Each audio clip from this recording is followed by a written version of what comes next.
Hello, facilitators, and welcome into another video on the Waves of Communication channel. My name is Marci Melzer, and I'm an intuitive speech-language pathologist and natural functional language facilitation coach and consultant. And this is Q&A. So I have some questions, some coaching I'm going to be doing here at the beginning. And if you're watching me live, you can post questions in the comments and I'll address those at the end of the video. So I'm also looking for testimonials. If you are a parent who has been following me for a while, then I want to know how it's going. I want to know what's happening. So in the comments of this video, either live or on the replay, your testimonials are welcome. This is really what helps other parents realize that what I always say is parents are the best facilitators. All right, so let's get into today's coaching session. I'm calling it a coaching session because I'm working with cases. I've actually got some feedback from parents because I want to show all of you in this session why I believe that parents are the best facilitators of natural speech and language development. I believe so because parents are proving it, right? All over the world. I've been doing this 7 years, and parents are proving that functional speech development is possible, even when professionals have failed to facilitate it. So the deal is that you can do it. And the problem is that many parents are stuck using the same approaches that failed for therapists. So a lot of you took your kids to therapy and it didn't work out.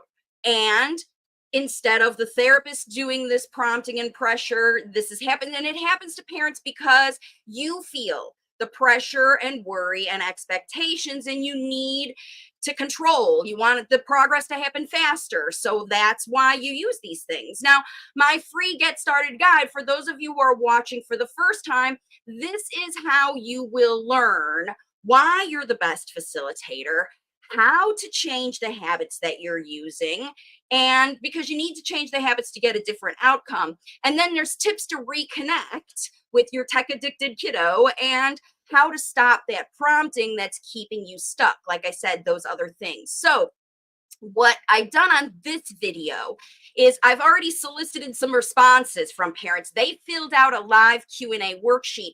And those of you who filled out your worksheet and I don't get to you on this video, I probably will get to you on the next video. And if you want to be getting coaching on the next video, the link to this worksheet is in the description of this video.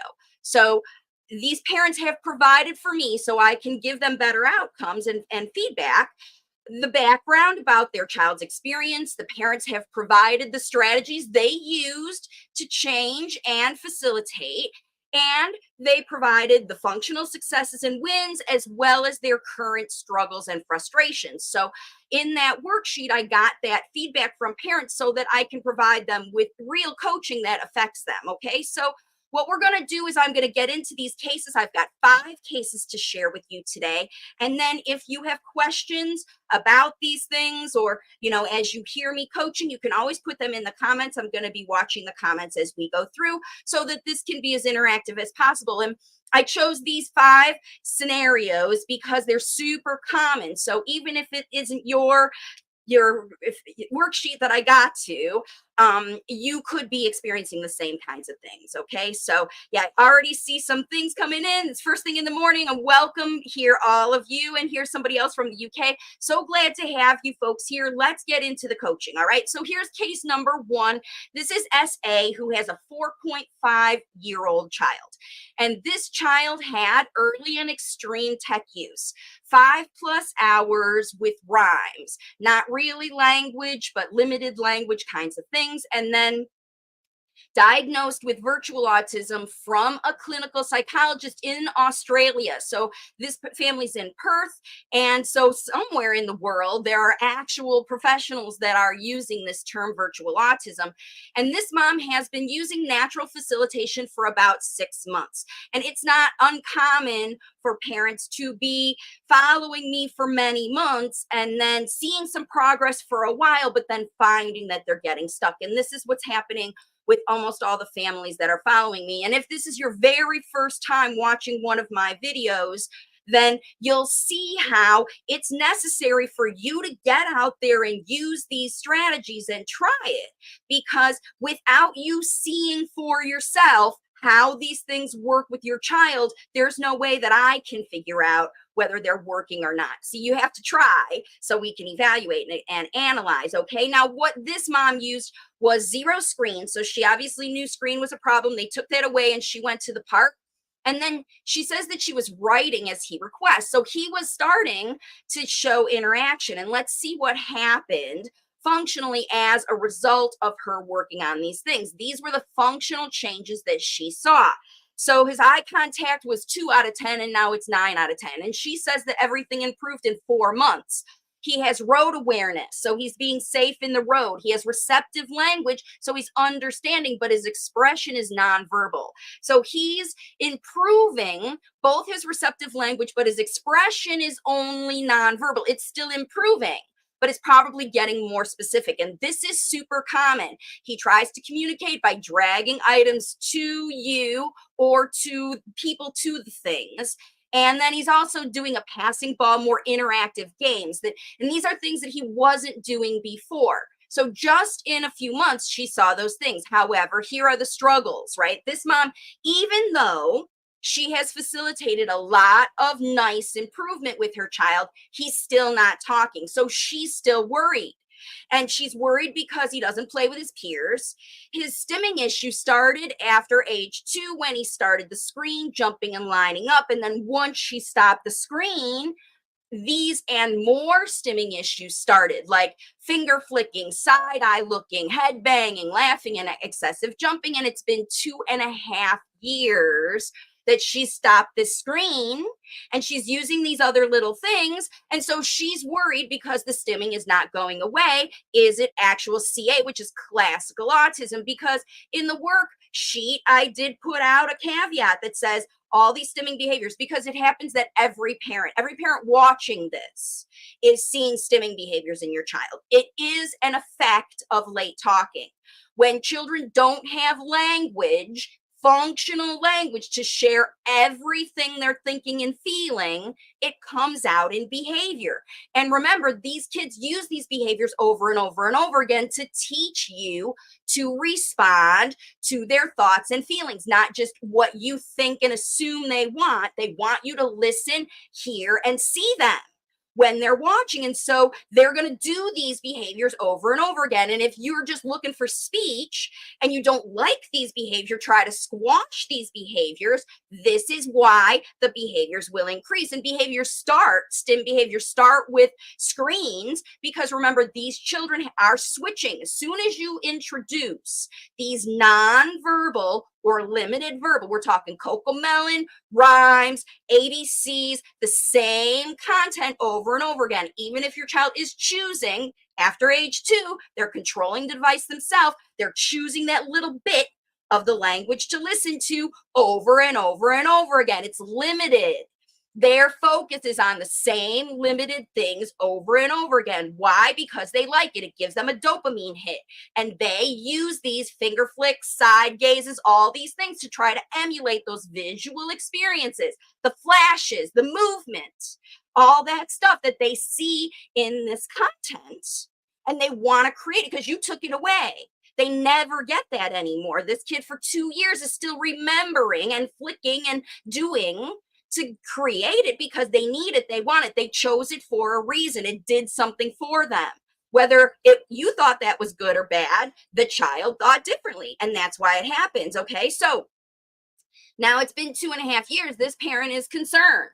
She's wondering, because these things are still sticking, is it classical autism? So here's what I need to do in a case like this: is I need to see what has been the response. If this mom is trying strategies, increased language models, what is happening to show the child is capable of learning, and why is the child stuck? So we see that the child has better listening. but no speech is emerging. We see that the child is using behavior to communicate, but they struggle to use their words. So they're having meltdowns. They're in public. They're doing things that are not happy for this mom. And they get a limited to no response when they talk more. So this mom is talking, but it's a struggle to stop prompting habits. So here's the thing. She's talking more, but is she saying the right things for her child? Because why is this child stuck in stimming behaviors when his nonverbal communication is functional?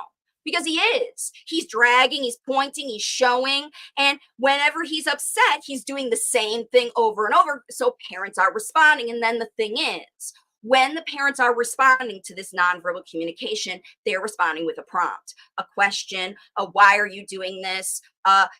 Or a direction. Stop doing this and fix it. And so because the parent's response started with, at the beginning, oh, you're hungry, you're this, you're that, all the things you were assuming and intuiting about your child, you started to say out loud. So now they know that when they do their behavior, you understand what they're saying. So they don't have to learn language. You're just vocalizing what they're doing. And so they keep doing and you keep responding so it doesn't evolve. This is how prompting keeps kids stuck.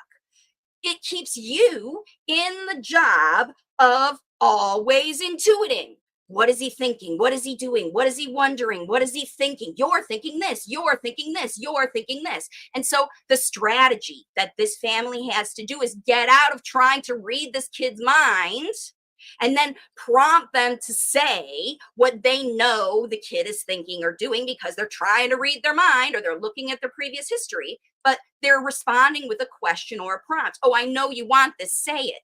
I know you want this, do it. Here's how I'm going to do it. And they're not just talking about the why and how. It's all stuck in the prompting. And this is how a child stays stuck. Okay. So why are they stuck? Because parents are struggling to stop prompting habits. And you're going to have to shift those prompting habits out of whenever you see a behavior, you try to stop it or change it. And then these are the resources that parents are using to realize it's time to get functional. The way to shift from prompting your kiddo into the functional things. All right, here's case number 2. This is a 5.2-year-old child who also had early and extreme tech use until 2.5 years old and was exposed again to nonverbal content. And the doctor says the delays are due to screens. So this doctor in Pakistan doesn't believe in virtual autism, but he also believes that the child is normal, is not autistic, but something caused this delay. And so this doctor understands that it's the screens, but he doesn't want to use the term virtual autism. He doesn't even want to use the word autism at all. These are the doctors, the kind doctors that see how video is detrimental, and then they'll give you a diagnosis of developmental delay or speech delay, which is the true thing that's going on. Remember, all of these late talkers, they didn't get speech because they were not exposed to it. And when you expose them to it, you have to make sure that it's valuable and they want to listen to it, because remember, now that they're older, they've developed discernment. When you have a tiny baby who's listening to nobody but you have full caveat of everything they're influenced on. And when you give up that influence to a device, especially before 1 year old, and if by 2 the child's already controlling that experience, now you don't get any influence over what they're learning. They take that influence away from you. And if they like it better than what you're doing, hand over handing, demanding, whatever, they're going to stick with the device and not you. This is why parents have to go cold turkey. Okay. So remember, this is the strategy. So this family, this is a gentleman who is responding here, and the strategies they use, they had no screens again for a really long time, 2.5 years. And this is already a 5-year-old child who should have a lot of language by now. But this child isn't using talking. They're always making space. So this parent has worked really hard to learn things. They go out daily and they're always trying to talk about what they do. So as a result of their increased language models, here's what happened to their little guy. So his eye contact is wonderful. It obviously didn't used to be. He seems like a normal child, except for he's still stimming. and his name response and attention to everything has improved. So he understands a lot, but he doesn't have speech. Remember, this is another kiddo by the time they get to be 5 years old and not using speech, but getting their needs met. See, communicates through hand leading. Before now, he brings things to us. So that's the deal. This is evolving. The nonverbal communication is evolving instead of verbal speech, which is communicating frustration. Obviously, it's frustration for this parent. So let's see what their struggles are. They're stuck because he's responding and together, but he's still stimming and he's not talking.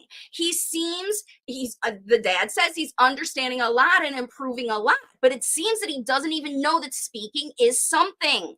And he's using these stims, these toe walks, but when they say stop, he stops. So side gaze, tapping two things. This is another situation where the child has taken over control. So another thing you want to ask yourself if this is in your situation, do you have a boss baby?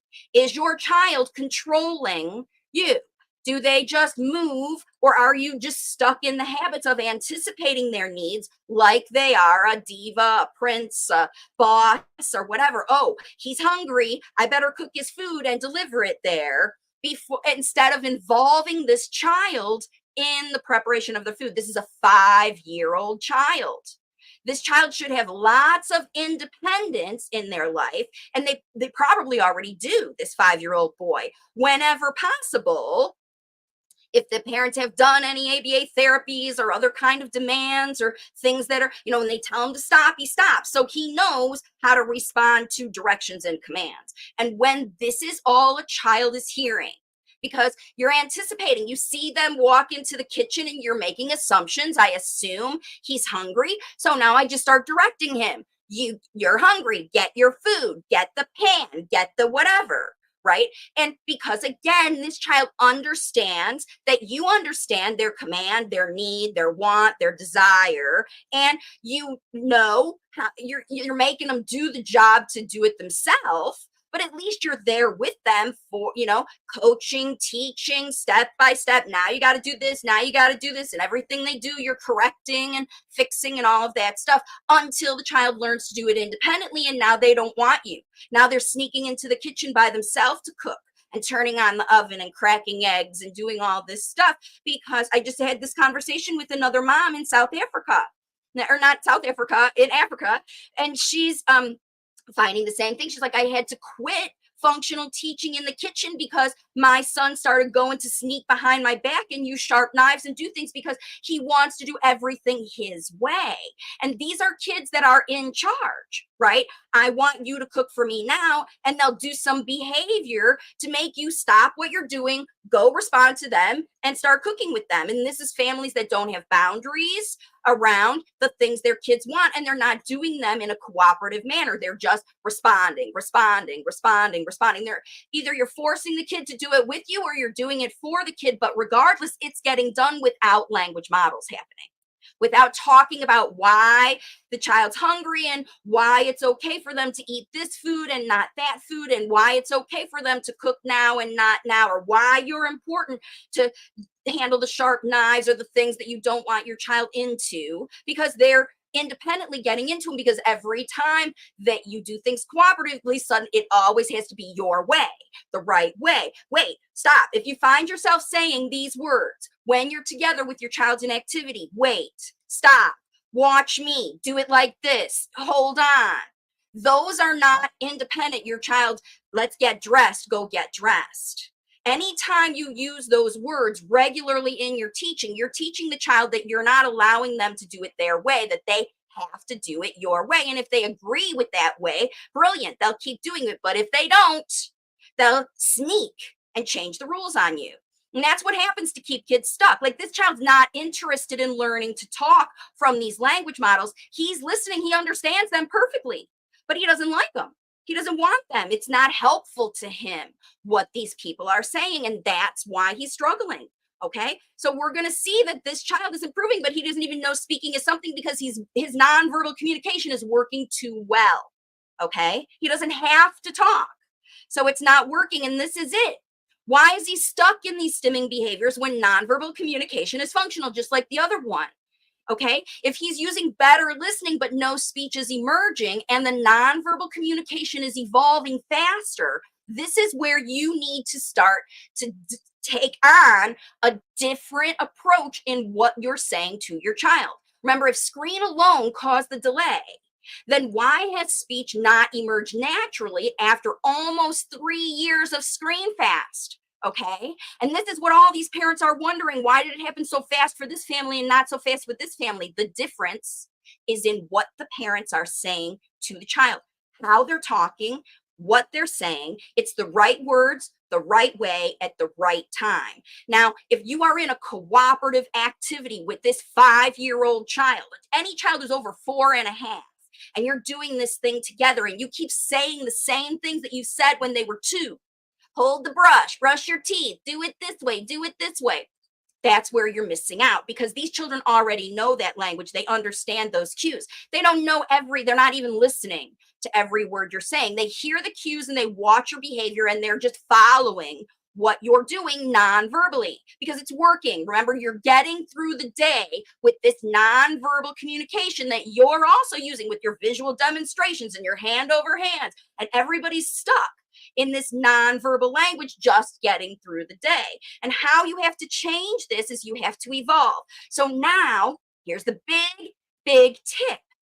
Start talking about your experience. You have for 6 months, 2.5 years, whenever you started talking about your child's experience. You want this. You're feeling this. You're doing this. If you haven't said it out loud, you've been assuming and responding. Now, if you can't stop yourself from saying that, great. But now you have to expand with 3 more sentences. You're upset.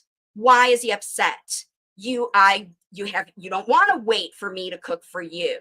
And you're hungry right now. And you want me to cook that egg immediately. There's 3 sentences right there just about how the child feels without moving into what we got to do about how that feels. See, all you guys are mommies, guys and moms and dads. You're parents, and this kid has trained you, especially at 5 years old, to do what they indicate. They're asking, they're demanding, they're bosses, and you're responding and giving and doing because you don't want them to get upset. You don't like that upset behavior, because remember, they're also showing you when you're wrong, when you guess wrong or you do the wrong thing. They're telling you with their behavior, no, right, they're leaving or refusing or getting angry. Okay, that's the stim behaviors that are coming out because this kid's like, you didn't read my mind well enough. Nobody can. Moms and dads of a 5-year-old child, there's no way you can read their mind. You don't know what they're exposed to and what they're thinking about, whatever, but you do read their behavior every day. That's how you get through the days. You read their behavior. So for this boy, all you families that are working with anybody over 4 years old, you need to start telling them the stories of why they're feeling the way they are, why you're feeling the way you are, why they're doing the things they're doing, and why you're doing the things you're doing, and how you're doing them, and why you do them in that particular way. Because this is the language your child is missing. All the get through it, do it now, and figure it out has got you this far. In order to get past this anxiety that causes the stims, anxiety comes from I feel a thing, I'm thinking a thing, and I don't have the language for it, and you're not guessing fast enough.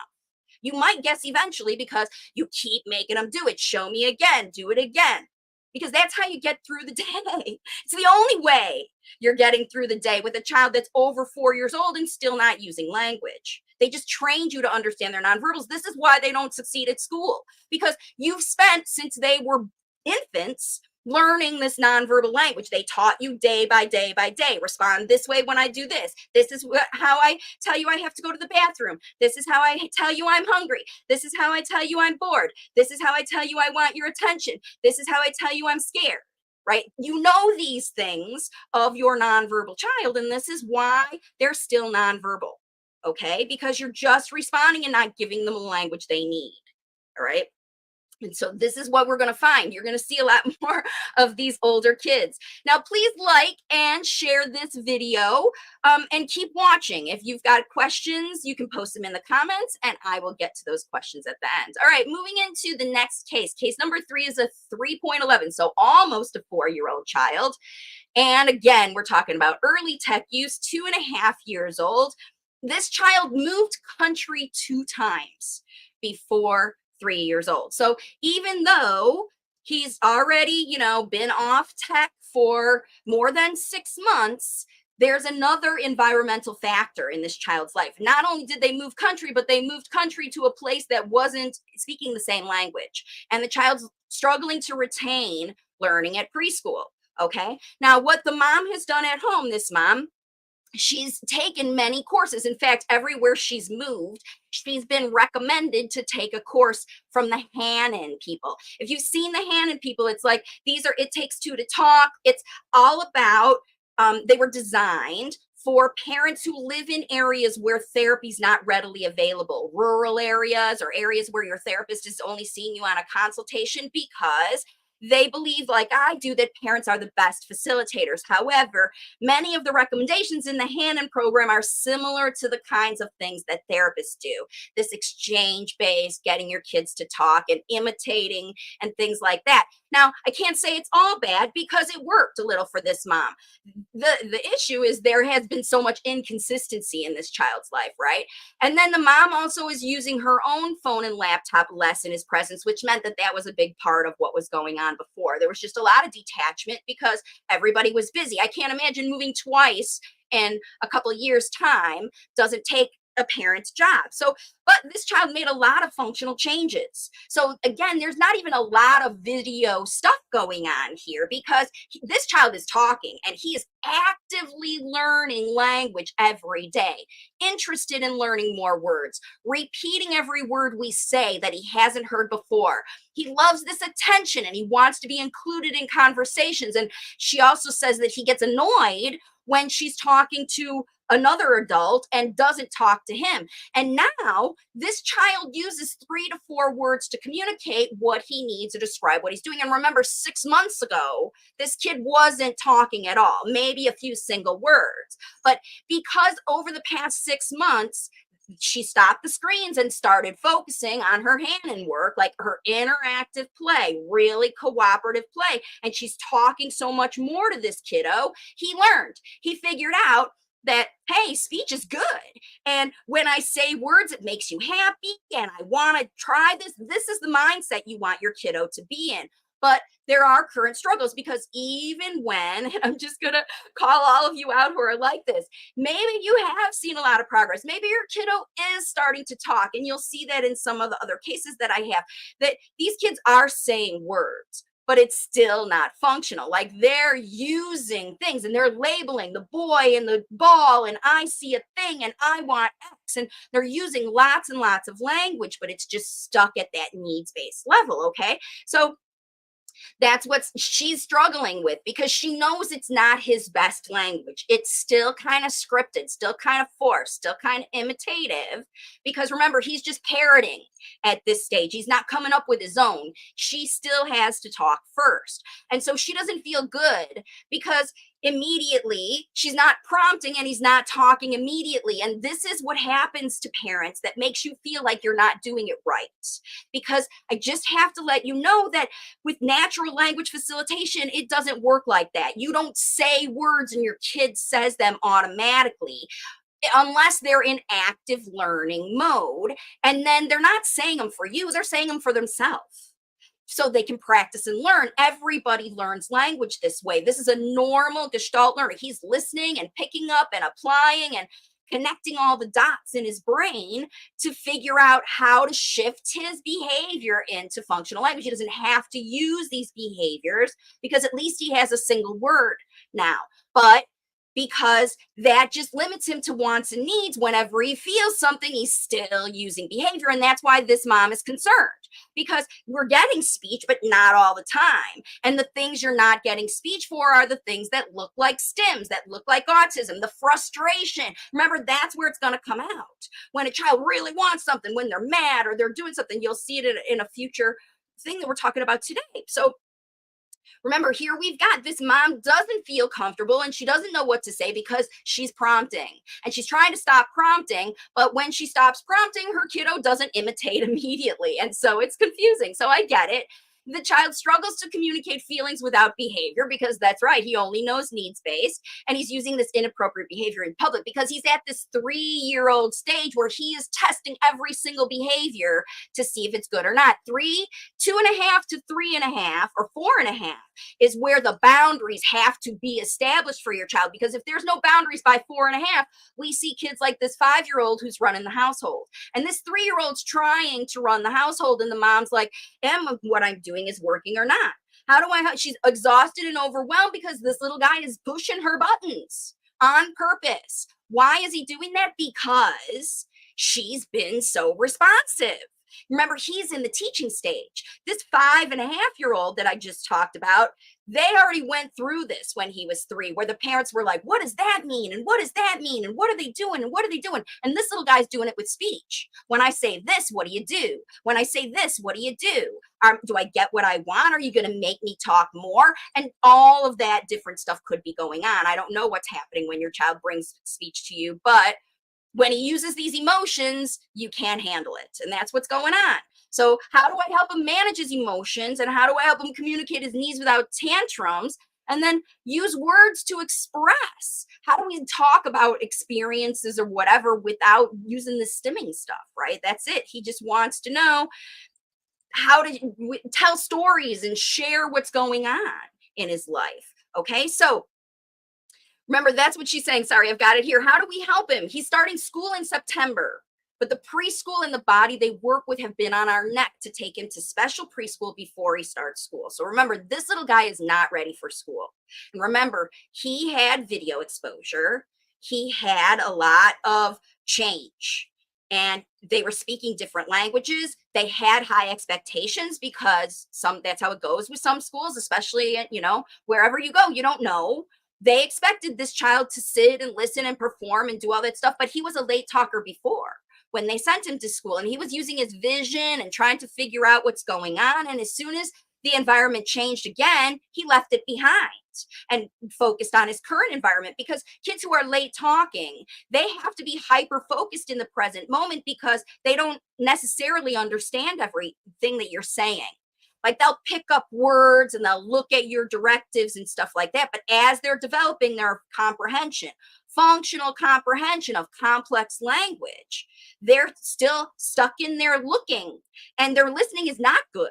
And if somebody speaks a language you don't understand and they just keep speaking it, eventually you just tune it out because you don't understand the language. Now you're stuck in survival mode, looking and watching and doing all that stuff. So the truth of the matter is that this child is not ready to go to this school, and the school knows it because he doesn't understand enough language for them to speak to him. And they're speaking in a language in Dutch that this parent from, somewhere else in the world does not understand. I think this is another family from Africa. Like, they've moved to countries where the parents don't speak the language, so they can't reinforce the language at the school. How to help him use words and talk about his experiences or stories. Okay, so the 2 things that you can do, number 1, is you got to learn the language of where you're living. If you're expecting your child to go to school and survive in that language, you're also living in the community where that language is being spoken, and you're going to have to learn it as well. So get your translation tapes, get your Pimsleur, get your whatever, Rosetta Stone, and you start learning this language so that you can communicate at least at a 2-year-old level. That's why you need to use translation things. Don't learn it from a book. Learn it from someone who's going to teach you phrases. Where is the, go get the, do that stuff. And then you and your partner at home need to practice speaking this language, because the better you are with it, the more you can help your child transition into a place where he's being instructed in another language. Okay. And if you're not supporting that at all and you're sending your child on your own, especially a child who's a late talker, they can't do it. Can they learn multiple languages and use multiple languages at the same time? Yes, they can. But it must be very consistently presented from the family. So every day, my challenge for you is do something in that language, in Dutch. So how much Dutch do you know to get through bath time? How much Dutch do you know to get through, playing with water, or, taking a walk, or riding the bus, or going to the store and buying a gallon of milk? You need to use as much of the local language you can, especially when you're out locally, so that you are able to practice learning from the people around you, just like your child is learning that language. So you have to understand, these kids that have moved country and you're expecting them to attend that school, they need language support. And the same thing happens if you are in India and you're moving to Canada or the United States or someplace like that, and your kids are going into those schools and you're speaking only Hindi or Tamil or whatever at home. Between the two of you, this is a problem. You need to be speaking the language of your local area so your child can pick it up from you. Okay, that's trick number one. And number two for this family is you have to start telling stories. So remember, this child is imitating the demands and prompts and everything that his parents are using to teach him. If they say, "This is a blue cup," this child is saying blue cup, because they're learning it, because they know blue cup and they can say blue cup and it makes their mom happy because it's just still a game. But remember, the way you move this and teach this child to tell stories is you talk about why you're holding this blue cup, what's in it, why you chose this blue cup, why it's yours, if you want to share it or not, because you're thinking all about your experience with the thing your child is curious about, because you do know the language for that. You don't know what this child is thinking about that thing. All you know is they're interested in it because they're bringing it to you or they're pointing to it. Your job is to start telling what you know about that thing, not what it's called or what it's used for. Remember, they know those things. Why is it in your life? What do you do with it? And how do you use that thing? Even if it's a shovel, you might use it in a different way than someone else. And there's a reason that you use it that way. Everyone cooks in their own way. Everyone bathes in their own way, get dressed in their own way. Talk about your experience, because this is the language that's been missing for this child. They're just stuck in the labels and descriptions because this is what the Hannon program and everybody tells you gets your kids talking. And it is. This boy is talking, but this parent is really concerned that he has autism because what he's talking about is limited to what she has prompted and taught. Okay. So you want your child to talk about more things, you have to talk about more things. That's how all this works. Okay.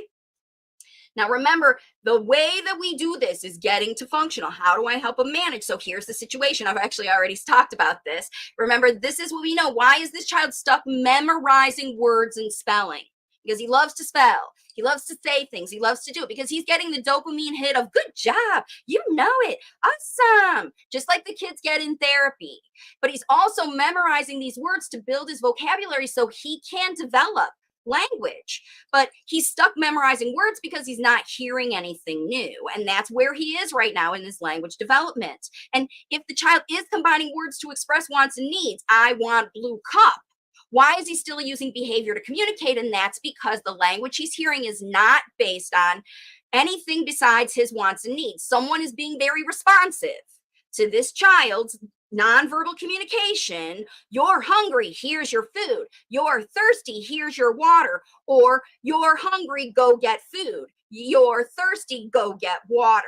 And that's not enough. Remember, it's already what this child knows. If you want this child to expand, then you have to expand into telling stories. I have videos on my channel all about it. And actually, if you really want, if your child is already starting to make, some functional speech, or if they're not talking yet, my workshop provides the step-by-step process to activate your child's neuroplasticity for natural functional speech emergence. And that is because it's not activated for it right now. A child who is stuck in memorization parroting,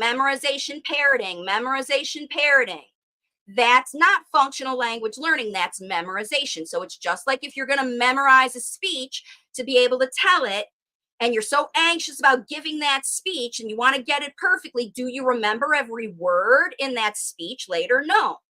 You're so happy you got through it, it leaves your short-term memory, and then you're not using it for anything. You're just remembering the experience of what happened when you said those words and what the people did. Did they smile? Did they clap? Did they frown? Okay, so this is the situation that encourages your child to use more language when you're sharing, again, all of those things. And then you have to activate the neuroplasticity for the right kind of language learning. And listening to you tell the stories and explain things, that is the issue. Okay, now here's something else. Let's see real quick. Somebody had a, hang on, I just want to do that. Yeah, because we've got the next case coming up here. But really quick, Yasmin says, I started talking to my nonverbal daughter by describing my feelings and why I like playing with her. And every time she gives us the biggest smile, and as if she understands, because she does understand. She's been waiting for you to tell her with language the thing that she knows already. When she sees you smiling and you play with her and you say, hey, let's go play Barbies, or let's go play with the ball, or let's go blow bubbles, she smiles and is loving that. And then when you see, wow, you really like this, and you're talking and you're blowing bubbles so big and pop, pop, pop, and using more language, this is when your child gets excited, right? This is when they get excited about what you're saying. Okay. Sorry, I had that other slide over there. And she says that talking like that's new to me. So it's just getting used to it and staying consistent with it. And this is a big problem for parents, right? This is why you don't have a plan, because you're not consistent. You haven't chosen with your workbook 4 times a day to put on your facilitator hat and use this kind of language that is more than what you have been talking before. Okay, you don't have to talk like anybody else. You just have to talk more than you used to, because it's your situation. You know how much you were talking or not. And I promise you, more detail, extra explanations, just keep explaining. I get you. I see you. What these children want more than anything is to be acknowledged, that you see and hear and understand them. And when you say those things, I love playing with you because you're so cute when put on your makeup, or you wear your dress up clothes, or play in the mud and stuff, or you're so smart, or you're so gentle with the baby chicks, or whatever you're playing with, right? There are reasons that you're so happy about it. Dig in even more, Yasmin. But the key is to choose your times, because you can't do it 24/7. It's not possible. You're thinking about too many other things, responding to these needs and wants, and solving this problem, and trying to figure out this behavior and where did it come from. And then all the demands from other people, your partner and your other kids and your job and your household and all that stuff. That's why 4 times a day is all it takes for you to change your habits and start using this new language better. And that's the way you stay consistent. But just by saying, I'm going to do this, it's just like saying, I'm going to go to the gym, and then 3 weeks go by because you got too busy with this, or this one called, or that one did whatever, and you're still never getting to the gym. The work's never getting done, because you can't help but go back to getting through the life. Right? You're still interpreting, guessing, responding to this nonverbal behavior because it's so accurate. You know exactly what your kids want. Okay? This is the biggest problem. This is how your intuition gets you in trouble. All right, let's move into case number 4. I've got 5 cases on this video, and I know they always get long. Early and frequent tech use. So this is a 4.5-year-old, another one more than a year, more hyper after therapy. So this was a child who had frustrating therapies. That was the trigger of their anxiety and detachment from people, because they learned to not trust people, because these people did crazy stuff like tie weights on him and make him move his legs and all that business. And he didn't understand why it was going on. The mom didn't understand why it was going on. And then she tried to put him in school because the therapy was whack. So now he's not participating at school. He's laying on the floor. He's not playing with other kids, because this child is also not ready for school. Okay. But at home, they're playing one-on-one, they're giving commands, and they're naming each and everything. So these strategies sound a lot like those Hannon things and a lot like those prompting things. So let's see what happens after this mom, because this mom sent me a workshop, but that means that she knows about me, but I don't know how much facilitation she's been doing, because she's been making her kid change his behavior. He can follow commands. That means she's giving commands. He's not a picky eater because she used choices to say, you eat this or starve. right? She gave him ultimatums. Now he only has needs-based communication because she said, if you want cookie, say cookie. And he's doing more writing with help because that was an expectation. We need you to write. We need you to do. We need you to comply. So this mom has, or somebody has been. So this is only 3 months screen fast on a 4.3-year-old child. So this child had screens up until 3 months ago. And until 3 months ago, this mom was prompting. That's all I can say is for you, S. 3 months, you started screen fast and you started to see natural facilitation. I hope that you've been doing some more talking without prompting. But here are the struggles. Let's move into the next slide. So she doesn't have a plan she feels good about because she's still working through every job. This is a mom who is working through every job. I need to get him eating. I need to get him sitting. I need to get him dressed. I need to get his shoes off. I need to get. And this is a mom who is working like crazy to get her child to do things. And she doesn't have a facilitation plan she feels good about because she doesn't want to give up making her kid do things. You have to give it up so that you can make a better plan. Signs of better listening, but no speech is emerging because this kid is figuring out at 4.3 years old that for the past few months, you've been prompting and trying to make him do it. And that's what it gets a struggle to stop her prompting habits.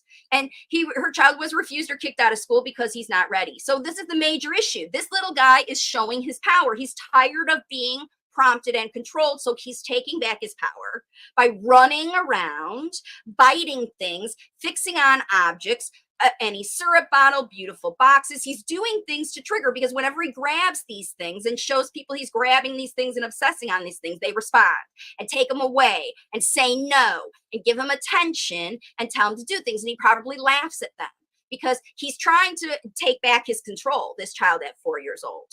Okay? Because the parents, even though you stopped screens, you didn't stop trying to make your kid be something instead of allowing them to develop on their own. So they see good changes, but school's refusing him. And why is he stuck using labels and only single words for needs-based communication? So this boy learned to talk, but he's not even using his speech. If he does know words, it's real inconsistent. He's probably holding out his speech to get people to give him things because this is still going on.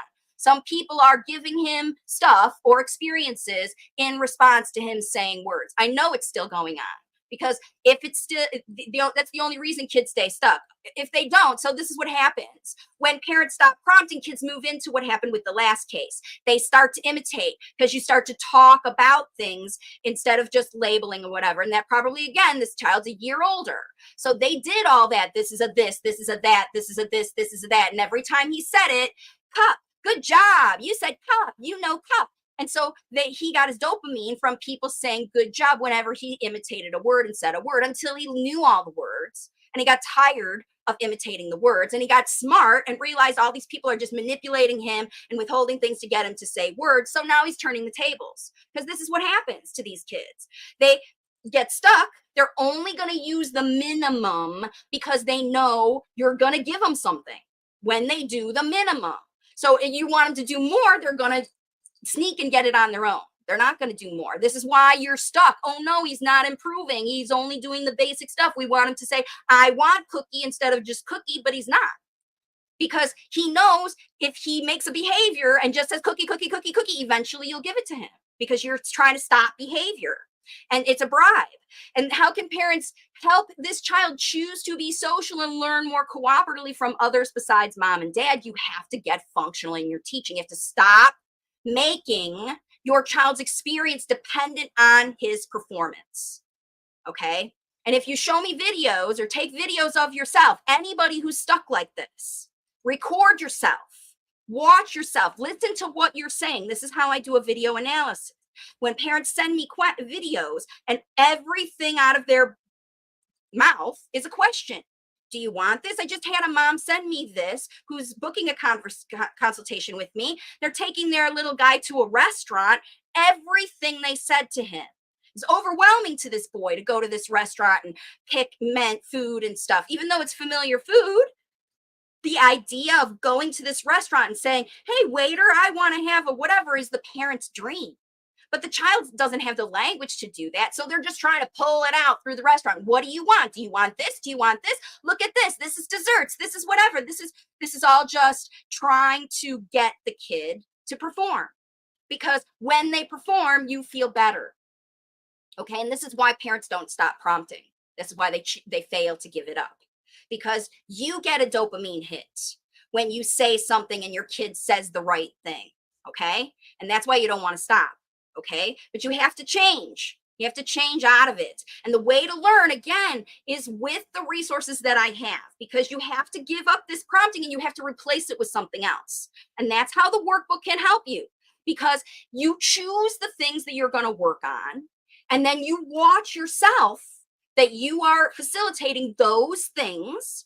And then every day they're improving 1%, 1%, 1%. And as you finish these things, as you do, accomplish toothbrushing or getting dressed or taking a bath or whatever, and you see better listening and all that stuff, right? That's how you know that you're facilitating progress. 1% progress every day means you just keep doing the thing in control, trusting that without prompting and pulling that answer, that the learning they need to give the answer independently is going in there. And how is it going in there? Because you're offering it, you're saying it, you're modeling it, you're teaching it, you're demonstrating it, you're showing it without any push or pressure for your kid to perform right now. You're saying, watch me, learn from me, give it a try. If they try, then you praise their try. Look at you trying. Wow. In 100 days, you'll be finished this. Every day, we're going to try harder, and you're going to try harder and get better and better and better. And the better your child gets, you keep talking about that improvement. Now you have an experience where they trust that you're going to let them develop on their own, in their own way, with their own ability. And that's what teaches their neuroplasticity, do the right kind of learning. Now you can present the next activity with better response, better listening, better cooperation, and better language production. Because they're like, oh, this is how it works. I have to focus. I have to listen. I have to watch. I have to understand. I have to practice. I have to try. And then I can do it. But remember, this whole idea of do it now when I say I'm going to pull it out of you is the opposite of that. And you need to get your kid's brain out of what's the right answer? What's the right answer? What's the right answer to what does this mean? And what can I learn from it? And how can I use this language later when I'm talking to my friends or talking to my teacher or talking to my dad? Because without that understanding of this is why I'm learning it, all you get is that same old parroted stuff. Okay, has to get functional. I hope this makes sense to everybody. Okay, so here's the last one I've got for you today. This child is an 11-year-old, and I've talked about this child before. This child is diagnosed with true autism. He was in ABA and controlling therapies for years, and it really did a number on him, his relationship with his family, all of that stuff. And he's in a special needs school, but his teachers weren't supportive of him being independent. They were highly prompting, highly controlling, all of that stuff. And so this boy at 11, he had zero speech until 9.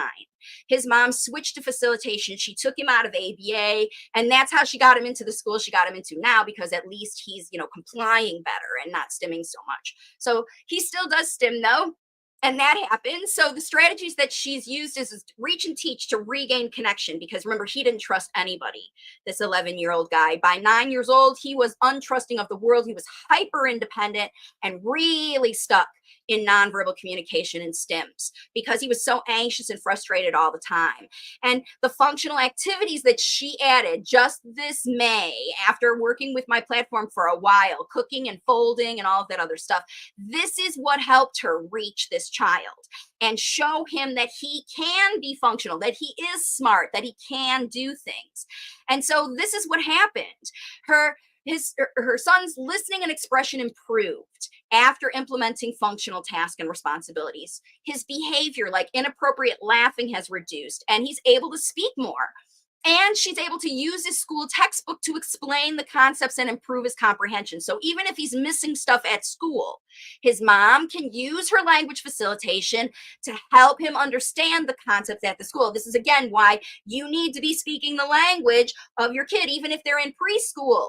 Parents have to support kids at school because these kids, their teachers and staffers and aides and peers are not talking slowly and carefully enough like you are at home. They're not giving the details. They're using prompting and demands and all of that stuff on your kids. They are.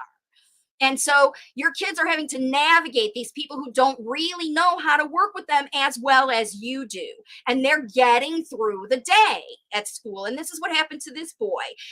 Some years you get teachers that facilitate that 1% improvement every day because they allow kids to try and they encourage independence. But there's other school situations where they are literally getting through the day every day. And this is what ABA does, especially if you've been in it for a very long time. They're just getting through the session. I've got to keep this kid busy for 60 minutes. I've got to get as many responses as I can so I can tick all the data on my chart, and then I've done my job. And this is where kids get exhausted and frustrated and anxious because it's not fun. It's somebody else's job to collect data on them, like a lab animal. And they're not giving these functional things to help a child improve. They're giving a child things because they want to test to see if they can do it over and over and over. Teach, test, reward. Teach, test, reward. Okay. And this is what keeps them stuck.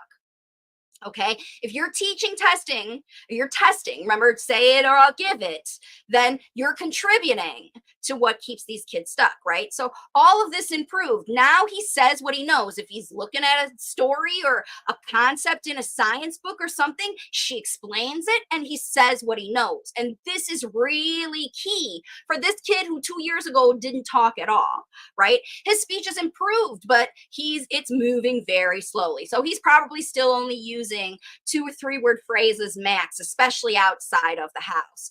And he's only inconsistent in saying correct sentences. So last week I said, I can't find your English book. I wonder where it is. And he suddenly said, ma'am took it for correction. So this, he understands and is able to access language sometimes, but he still is using a lot of hand movements when he's listening. And again, there are still people in his world that don't trust him very well. So he still has stims. And remember, this little boy probably will have stims for his whole life. He has better listening, but speech is slow. And he's using these stims, and mom just wants to know if it's all okay. And it is. But why, again, is this child only able to access functional speech sometimes? Because other people in his life are making him so anxious that he can't access his language. So think about it. Everybody has this, that it happens to us. When you're stressed, tired, hungry, unable to focus, dysregulated, we lose access to our words. We don't know how to do things. That's why we scream. That's why we curse. That's why I kick the table or slam our fist or punch somebody. You know, this is what happens to humans. When we are triggered into a mindset of fight or flight based on what we think, remember, that's where fight or flight comes from. Everybody has their own level where it gets triggered and their own different triggers that cause them to go into it. Somebody talks about your child, it could happen to you. Somebody judges your child, somebody hits your child, right? Automatically, you're in defense mode. And so a child who has people who are controlling them, teachers that don't support them, expectations of performance after performance after performance with no real functional need, like factory work kind of performance, ABA like performance. And this little boy knows what it looks like. He had it for years. And anytime some teacher, interventionist, aide, therapist sneaks back in here with some of this, you can't have it until you say, this kid's going to shut them down like nobody's business immediately and start to show them behavior. And of course, that person, that therapist who's automatically judging this child's behavior anyway, it's what they do as a behavior analyst, they're going to say your child is more severe because they failed to connect with your child and do that stuff. Now, remember, anytime, your child can be any age, you put them in a situation where this happens chronically to them over a period of time. Now you've got some recovery to do because they are in a mindset of distrust again. I don't trust that anybody's going to do it. I'm worried people are going to control me. They're treating me like a baby. This 9-year-old, 11-year-old boy is being talked down to by every single person he encounters, right? I know another one out there whose mom had to fight for him to get around neuro-accepting people. neurodiverse understanding, knowing that kids communicate differently. Some of them flick their hands in order to be able to talk. Some of them need to move. Some of them need extra regulation, sensory input, whatever they do, or a calm environment to be able to access their words and use them. These kids that are selectively mute, here's a child who knows enough language to say, ma'am took it for correction, but he's not using his language because the level of anxiety that has built up in him is so thick that it takes an emotional situation or a super calm situation for you to respond and understand what that's going on with that little guy. So here's what it is, right? How can his parents help him feel more empowered when other people are not supportive? You have to talk to your kiddo about other people. And when it happens, you need to be really aware of the influence your child is receiving from the places you take them. And if teachers, you send notes to say, my child's acting unusual when they come home from school, or I've started to see more behavior change, or you get notes from school saying, I see behavior changes, your kid's not, they're either doing something they don't want them to do or not doing something they want them to do. And they're going to write home a note and tell you, instead of automatically saying, I'll fix this, you have to start asking questions and find out what changed, because this is a new problem. Your child didn't previously refuse to do this, or with a different teacher or in a different environment or in a different circumstance, it didn't happen. And they're ignoring your child's nonverbal communication to tell that's clear that they're anxious or frustrated or worried or fight or flight, right? Because they're anxious behavior. They're not calm and regulated. You can tell, anybody can tell when a child is calm and regulated, participating, choosing, trying hard, pushing past their limits. If you have to pull a kid through a day, that means you're not empowering them to learn what you're teaching. And that's what happened to this little guy. And his poor mom is like, where can I find somebody to help me? So that's what's going on, folks, right? So when you see that your child is not doing the things that they know how to do, you have to look at what's influencing them to change. And remember, everybody watching, you are the best facilitator for your child. You're the best. And if you don't know what to do, you don't feel like you have a good plan, you don't know what to say, you're not sure where to start, you're too overwhelmed that you feel like it's too much, you can't do it. That's when you get a consultation, because I can show you how. Every family, I got families with 6 kids, 9 people in the household. I've got families with only 1 child and they have no other kids who are peers for them to play with. All of those situations, moving countries, dealing with multiple languages, extreme tech use, professionals that don't support you, or family, or people who are pressurizing you to do things with your kids or put them in stuff that you don't believe in, or it's too expensive or you can't even afford, right? This is again why you are the best facilitator and why I created resources to help you prove that, because no one's going to get your kid out of prompt dependence. No school, no whatever. That's how you do it. So Dara says, hello from London. Hello so much. I would like a consult. Please help me. I'm happy to help you. You just need to head over to wavesofcommunication.com. And then if you're watching this on the replay, because I know a lot of parents are going to watch this on the replay, if you stuck it out to the end, thank you. In the link of this description of this video, and those of you watching live as well, you can fill that out for next time. I do these once a month where we look through, and it helps a lot when we talk about it like a case. So you can see where the environmental influence or physical influence, we haven't had any ear infection kids on this week's episode, but ear fluid is a biggie, and that's one of the #1 videos that gets comments from my channel. Parents who are forced into autism evaluations before you had your child's ears checked. Every family out there, if you have not had your child's hearing, ear fluid, ear, nose, and throat situation, the whole thing, tonsils, adenoids, are they breathing okay, all of that stuff. That ENT, ear, nose, and throat situation, from breathing to your brain, this is where speech, your child has to be healthy.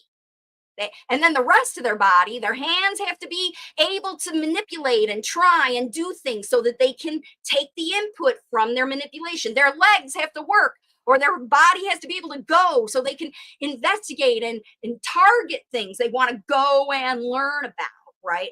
Because even if your child is older, and maybe they're sedentary because they spend a lot of time sitting on their booty in their bed watching videos and they're not goers outers, right? This is the number one thing that gets it started. Just start going out. Take away the phone and go out. Play in the water. Take a walk. Go on a car ride. Take a trip somewhere where there's no internet. You know what I mean? Just go out and reconnect with your child. Start there. And you're going to start to realize in my workbook, it teaches you exactly how to profile. What does my child need me to teach them to talk about now? Because they need these things. They feel need for comfort. They feel their frustrations, their concerns, whatever they are focused on with their brain right now. This is the key, because if you're trying to get your kid to talk about something that they're not focused on, you're missing the point. We're trying to get their brain hyper focused on the language content so that they're not just listening it to say it, they're listening to learn it and use it to share their ideas and respond to questions like this, 11-year-old that are real questions. And you won't teach your child to respond to real questions if you keep asking them dumb questions that you already know the answers to.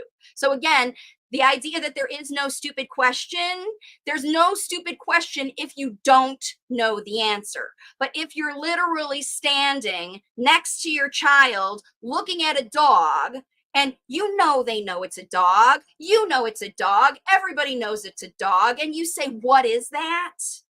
This is where your child is going to start to say, you don't have anything valuable to tell me. But instead of saying, what is that? You can say, look at that dog. I love dogs. It's so cute and fluffy. I love it when we see dogs and go out because we don't have a dog. And I love dogs and I want to see dogs. So there's a dog. Let's go ask the owner if we can pet the dog instead of saying, what's that? Because so many of you watching here can just change your language that much. And within 1 week, that's what's in my Get Started guide, how to stop asking and pulling and start giving more so your child can learn what they need to share what's on their mind and not just the memorized lists of language that help them answer questions or, get the good job, all that. They need more than that. They need more than that from you. All right. So we're over an hour. Hang on. I see some more coming in.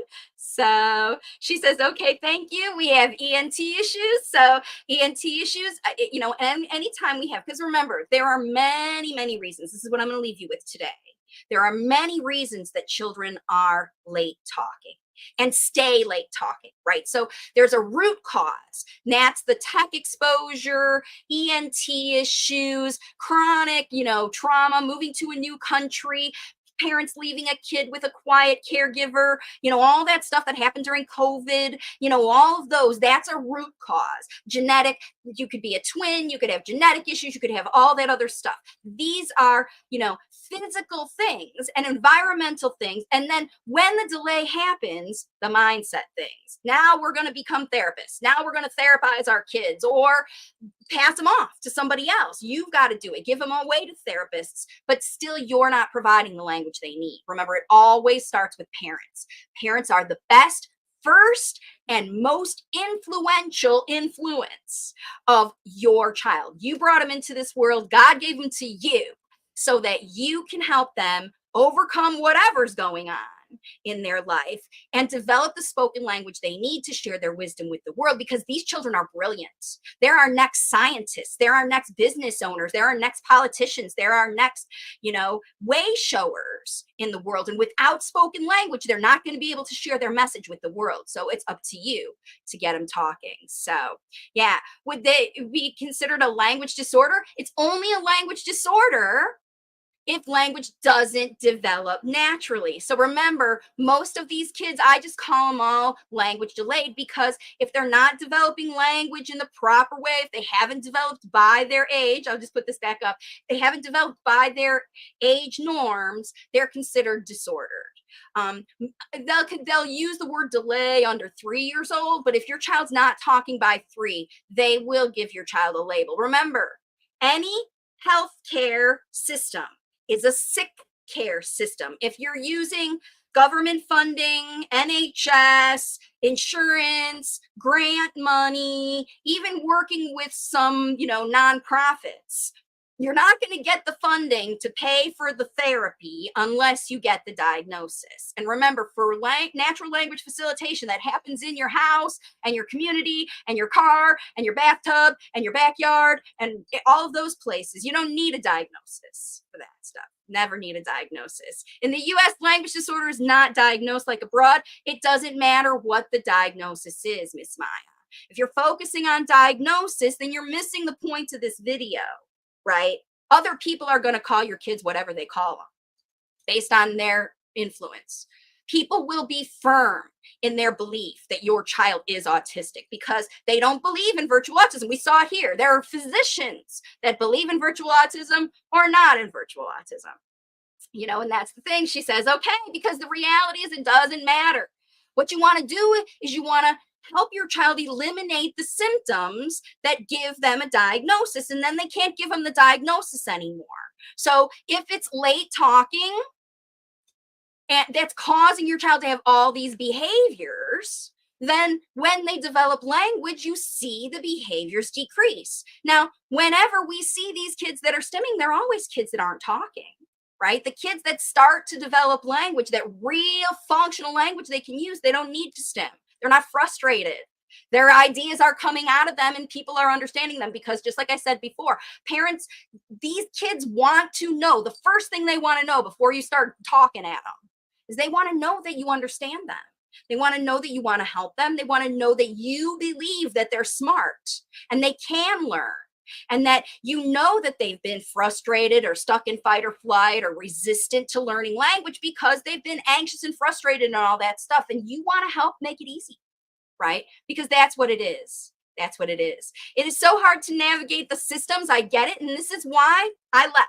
I don't work in them anymore. I work with parents who want to see improvement. If you want to get your kid into a school, then talk to me about what you need to do to facilitate that school readiness, and then try again. This is what parents do over and over and over again. And I know this family says that they can't homeschool, like they won't let them homeschool in their kid, but in the months you have before the child goes, you have things that you can do to learn to help your child. Otherwise, you don't have a choice. You're going to have to put them in that special ed class and then deal with the fallout of whatever they're doing in the special ed class. It could be good. It could be not good. You don't know. Every single class is different because it starts with the teacher and then it goes up the ladder to the principal, because maybe the teacher has things they love to do, but their principal says we don't do things in this school. So for example, all the kids line up and bubbles and bunnies, and they can't touch their kids, and they have to be quiet in the halls, and they can't act like kids. They have to act like school kids at 3-4 years old in these preschools, right? There are teachers that say kids have to have this structure really early, and there's other teachers that say, why are we making kids do this? It's not natural behavior. Why don't we let them skip down the hall with their friends like 3- and 4-year-olds do? But a teacher who wants to control a classroom and make kids perform and get them doing them tests, they're going to put those heavy rules in. And if your child doesn't like it or won't do it or can't understand or doesn't want to follow directions, even at home, then you go put them in that environment, they're going to fail. The teacher's going to tell you immediately, he won't do this, he can't do this, he's not participating, he's impaired. Because if he can't participate, all these other kids are participating, your kid is different. As long as they're different, they're impaired, because the teacher can't handle them. And this is what goes on, okay? So this is what we're going to do. Miss Maya says, I'm going to book a consultation. This is what you do, folks. It doesn't take much. We're going on a 3 vacation, and I know I'll enjoy. Excellent vacation. This is the last tip before I go, is my #1 hack for a fast, immediate reset in your language. So all that prompting and stuff you're doing at home is your habit. Whenever you travel, you'll have a new habit, new beds to sleep in, new foods to do, new places to go, new things to see, new people to meet, right? And if you're a smart facilitator, you'll use those new experiences to facilitate instead of just whatever. So yeah, she says this is a 3 weeks vacation and you're going to have a great. And Dice says, you're so right. This happened to us, right? So that's what happens. All of that stuff. Whenever people don't know what to do with your kiddo, and when you take back the job and then use these functional activities, you see the potential. You see the light come through. The trick is to stay with it, right? Stay with it. And that's the other reason the workbook is important, because not only does it tell you how to do this step by step by step by step by step, but also you document day by day by day by day. Where is that 101% improvement happening?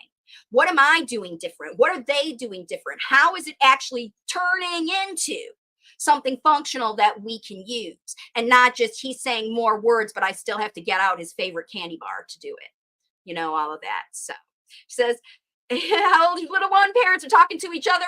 Also, I have a community of families, wavesofcommunication.com, everybody. That's how you're going to access all of my content. I have a free get started guide, a weekly newsletter, workshops, books, consultation, courses, everything you need to equip and empower you to see this kind of result. I want you to see this kind of result. So thank you so much. I really appreciate that. So yeah, let's go. Let's see, make sure I see one more comment coming in here. Yep, parents are starting to talk to each other.